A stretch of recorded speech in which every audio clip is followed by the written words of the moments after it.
नमस्ते। आप कब बैठेगा बे?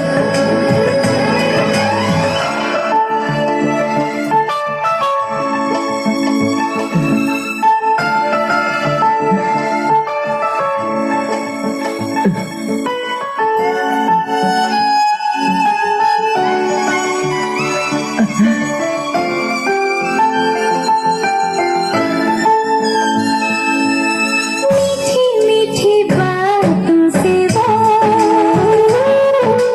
सबको हंसाता है। एक दूसरे की जान है, इनका प्यार यहाँ की शान है। हो प्यारी अदाओं से वो दिल बहलाता है। दुनिया में आके चाहते वो प्यार लुटाना है। सागर ने पूछा नैया से, नैया ने पूछा कि भैया से सबसे प्यारा